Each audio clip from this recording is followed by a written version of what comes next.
안녕하세요. 사건사고TV 김진우입니다. 이번 시간에도 손정원 청능사님을 모시고 청각 손상에 대한 이야기를 나눠보겠습니다.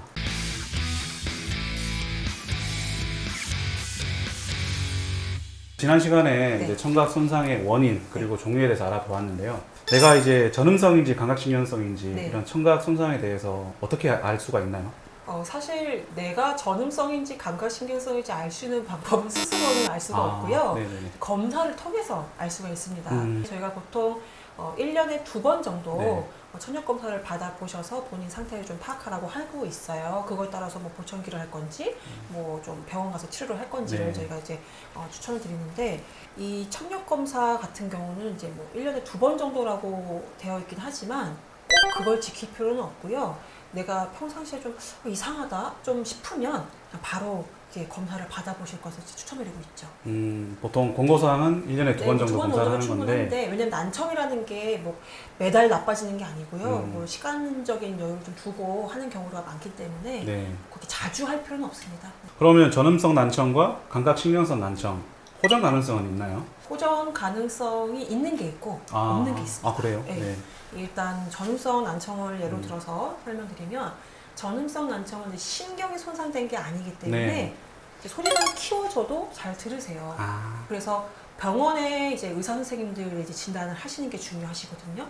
그래서 뭐 전음성 난청이라고 이제 진단이 나오면 약물 치료나 수술적인 방법을 통해서 청력이 다시 호전되는 경우가 있습니다. 근데 이 모든 경우에 다 뭐 약물 치료나 수술을 한다고 해서 돌아가지는 않고요.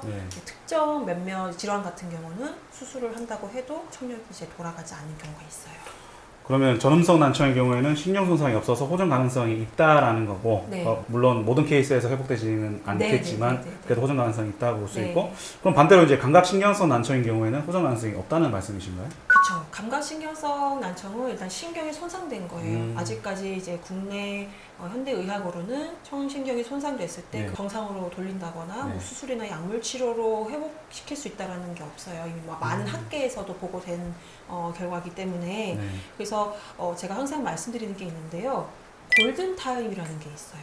난청도 뭐 보청기를 착용하는 것도 이제 내가 그 난청 그 중요한 시기를 알아야지만 대응할 수가 있는 거거든요. 그래서 많이 이제 보고가 되고 있기는 하지만 아직까지는 이제 감각신경성 난청으로는 보청기, 이제 보청기도 안 되면 인공와우로까지 가는 것밖에 없다고 보시면 되세요. 그래서 평상시에 내가 청력 관리를 잘 해야 되는 거고, 난청은 한 번 발생하면 돌이킬 수가 없기 때문에 그걸 이제 항상 알고 계셔야 되는 게 중요합니다.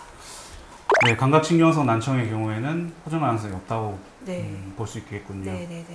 몇 년 전에도 뭐 줄기세포 연구를 통해서 뭐 난청의 기전을 파악했다, 뭐 연구를 한다 이런 게 있었는데요. 지금은 어디까지 발전했는지 저도 궁금합니다. 저도 궁금하네요. 그러면 이제 감각신경성 난청의 경우에는 보청기나 인공와우 등을 이제 해가지고 대응을 해야 된다는 거네요. 전음성 난청 같은 경우는 의사 선생님들의 이제 역할이 되게 크신 거죠. 치료를 또 하셔야 되고 처방을 또 하시고 진단까지 하시는 거기 때문에. 근데 감각신경성 난청 같은 경우는 뭐 약물이나 이런 걸 할 수 있는 게 아니겠다 보니까 보청기를 빨리 최대한 하셔서 그 인지력이 떨어지는 방지하셔야 되세요. 사실 난청이 심해지면 치매 확률도 좀 높아지거든요. 가장 직접적인 접목이 있기 때문에. 말씀 잘 들었습니다. 그러면은 이제 좀 둔감하신 분들은 내가 청력이 좀 떨어졌다 이런 부분들을 좀 잘 모르실 것 같기도 하거든요. 맞아요. 그럼 어떨 때 이렇게 청력 검사를 한번 받아보면 좋을까요? 일단은 내가 뭐 전음성인지 감각신경성인지는 알 수는 없으니까 평상시 이제 지내시다가 내가 되물어 보는 경우가 좀 많아졌다라든지 TV 볼륨이 커졌다라든지 이런 일이 좀 잦아지면은 청력검사 한번 받아볼까 하셔서 청력검사를 바로 받아보실 것을 저희가 추천드리고 있습니다. 최근 들어서 말을 잘 못 알아들어서 되묻는 경우가 많다든지 아니면 최근에 TV 볼륨이 커졌다 이런 경우에는 청력검사를 받아보시는 것을 이제 권유드린다는 거죠. 이번 영상에서는 청각 손상이 된 경우에 호전 가능성이 있는지 그리고 어떻게 대응해야 되는지에 대해서 알아보았습니다. 영상 시청해 주셔서 감사드리고요. 다음 시간에 또 다른 주제로 찾아뵙겠습니다. 감사합니다. 감사합니다.